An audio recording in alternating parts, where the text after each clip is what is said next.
Salam pemirsa CPN Indonesia, kembali lagi bertemu dengan pembahasan buku Jangan Kita Melupakan Sejarah. Bacaan kita kali ini judulnya adalah Saatnya Tercerai-berai 4. Ayat intinya terambil dalam Ibrani 11 ayat 3. Karena iman kita mengerti. Pemahaman tidak datang dengan mudah, terutama ketika kita sangat membutuhkannya, ketika kebingungan kita mengguncang fondasi kehidupan. Baik, di bacaan awal saja sudah memberitahukan kepada kita bahwa karena iman kita mengerti, artinya adalah kalau kita memiliki iman, maka pelajaran-pelajaran itu kita akan mengerti. Tetapi pada saat kita tidak memiliki iman, kita akan memiliki kebingungan yang sangat mengguncang akan fondasi kehidupan kita. Karena untuk kita memahaminya tidaklah mudah.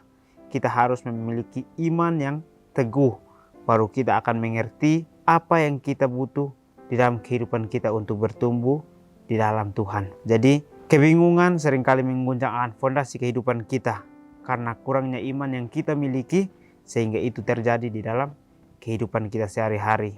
Jadi mari kita belajar bagaimana kita memiliki iman, bagaimana kita punya kepercayaan penuh kepada Tuhan, supaya iman itu ada di dalam hati kita masing-masing.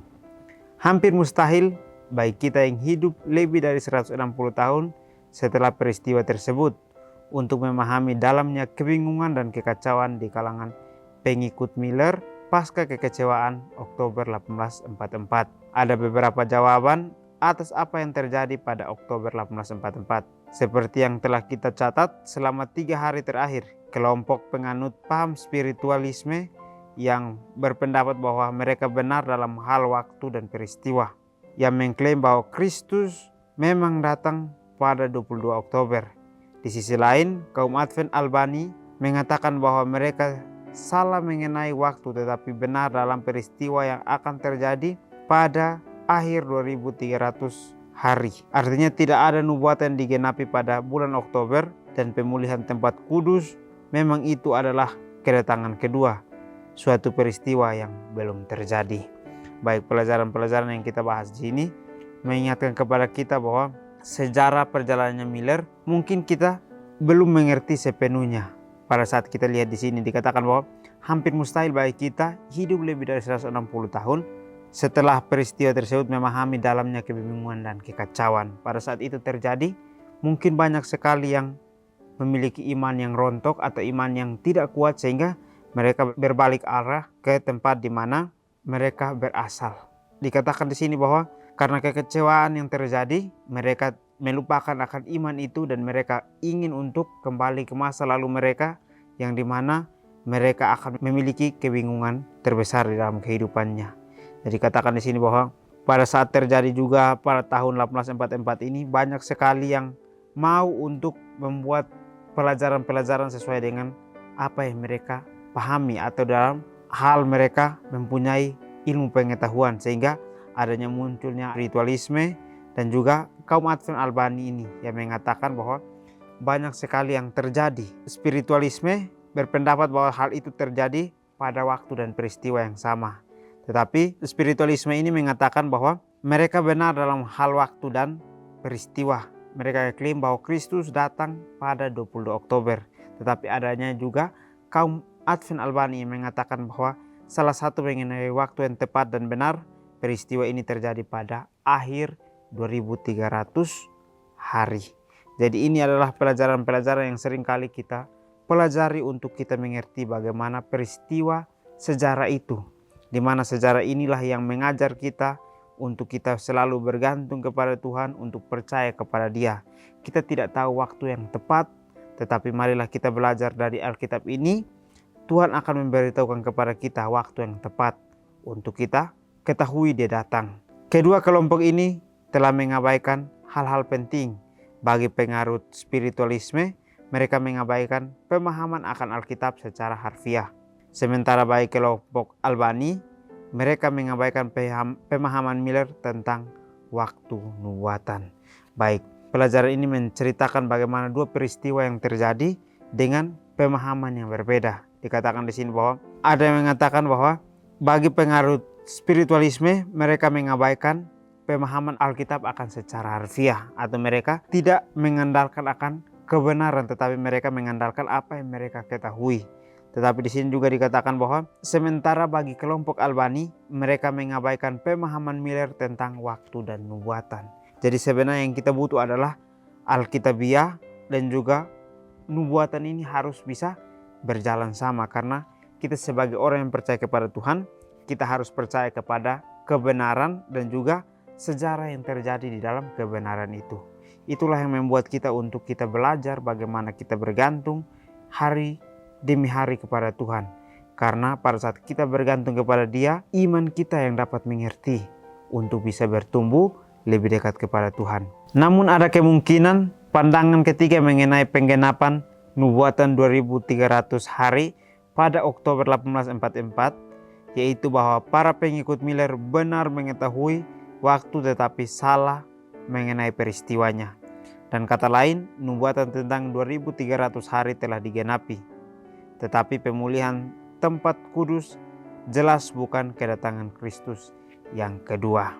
Baik, dengan ini kita belajar bahwa ada kemungkinan dari pandangan ketiga penggenapan nubuatan 2300 hari pada Oktober 1844 ini. Dikatakan di sini bahwa pengikut Miller benar mengenai waktu tetapi salah mengenai peristiwa.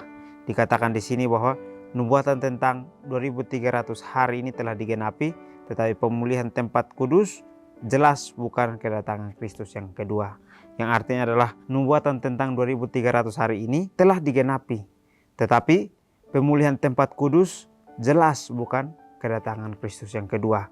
Artinya adalah pada saat mereka menafsirkan bahwa nubuatan itu akan terjadi, tetapi mereka salah dalam peristiwa tersebut. Yang mereka katakan adalah kedatangan Kristus yang kedua. Tetapi peristiwa itu adalah tempat di mana pemulihan tempat Maha Kudus untuk kembali masuk ke ruang yang Maha Kudus. Jadi di sini kita dapat belajar bahwa seringkali kita berekspektasi sesuai dengan keinginan kita, atau kita melakukan kesimpulan sesuai dengan keinginan kita tanpa memilikinya iman, sehingga itulah yang membuat hidup kita tidak mudah. Kita belajar bagaimana kita bergantung kepada Tuhan, maka kita harus bisa untuk memiliki iman, karena iman itulah yang membawa kita kepada keselamatan diri kita sendiri. Tidak bergantung kepada diri, tetapi bergantunglah kepada Tuhan dan percayalah Dia di dalam segala lakumu. Hal yang menarik tentang perspektif ketiga adalah tidak seperti dua jawaban lainnya mengenai apa yang telah terjadi. Perspektif ini tidak memiliki pengikut yang terlihat, di mana ribuan orang pada pertengahan tahun 1845 mengidentifikasi diri mereka dengan ide-ide, pemimpin, dan terbit berkala dari penganut spiritualisme dan kaum Advent Albani. Orientasi ini telah menyatakan bahwa sesuatu telah terjadi pada 22 Oktober, tetapi pemulihan tempat kudus bukanlah kedatangan Kristus yang kedua yang tidak terlihat itu. Dan dari posisi ketiga ini, kelompok Advent terbesar yaitu Gereja Masehi Advent Hari ke-7 akhirnya muncul. Hanya satu perkembangan itu menunggu tiga hal: munculnya para pemimpin, evolusi doktrin yang akan menjelaskan pengalaman pengikut Miller dan mengklarifikasi apa yang salah, dan pengembangan terbitan berkala dan strategis organisasi yang dapat menyebarkan ajaran-ajaran tersebut. Perjalanan dalam pelajaran tahun ini selanjutnya akan berfokus pada perkembangan kelompok ketiga ini. Sementara itu, kita dapat bersyukur atas kesabaran Tuhan bahwa Dia menanti kita bahkan pada waktu sekarang saat kita sedang berusaha mengatasi kesulitan hidup. Baik, di akhir pelajaran kita menceritakan bagaimana perspektif orang ketiga ini. Dikatakan bahwa dua jawaban yang telah ada di atas, perspektif mereka adalah hal di mana mereka percaya dengan kesimpulan mereka sendiri. Tetapi ada orang ketiga atau pihak ketiga, dikatakan di sini bahwa dia memiliki perspektif tersendiri tetapi tidak memiliki pengikut yang terlihat.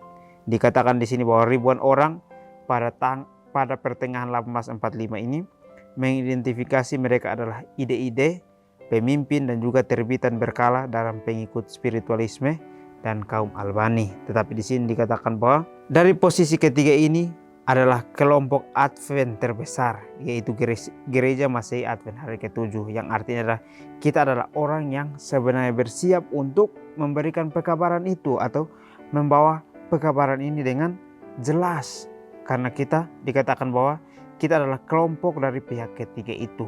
Kita di sini dikatakan bahwa hanya saja perkembangan itu menunggu 3 hal. Untuk menunjukkan kepada kita bahwa perspektif orang ketiga ini harus menunggu 3 hal. Yaitu munculnya para pemimpin, evolusi doktrin yang akan menjelaskan pengalaman pengikut Miller, dan juga pengembangan terbitan berkala dan strategi organisasi, dan menyebarkan akan ajaran-ajaran itu. Jadi sebenarnya ajaran Tuhan memberikan kita untuk kita belajar bagaimana kita sebagai orang yang berada dalam posisi pihak ketiga ini, kitalah yang harus bisa untuk menyebarkan akan ajaran-ajaran itu. Dengan munculnya pemimpin, evolusi doktrin, dan juga pengembangan terbitan berkala, strategi dan organisasi yang menyebarkan ajaran-ajaran tersebut, itulah yang sebenarnya kita jalani. Karena perjalanan dalam pelajaran tahun ini sangat akan berfokus kepada perkembangan kelompok ketiga ini. Yang artinya adalah pihak ketiga ini atau kelompok ketiga inilah yang akan membawa pelajaran itu sampai ke ujung bumi.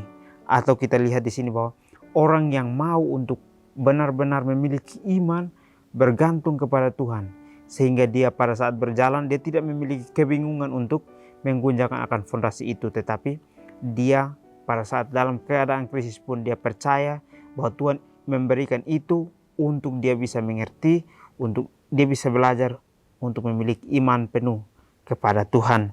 Jadi kita lihat di sini bahwa kita harus bersyukur atas kesabaran Tuhan, bahwa Dia menanti kita bahkan pada sekarang saat kita sedang berusaha untuk mengatasi kesulitan hidup kita. Tuhan sangat sabar untuk menanti kita, untuk kita belajar bagaimana kita memiliki iman. Karena iman itulah yang membawa kita untuk mengerti segala sesuatu dengan mudah.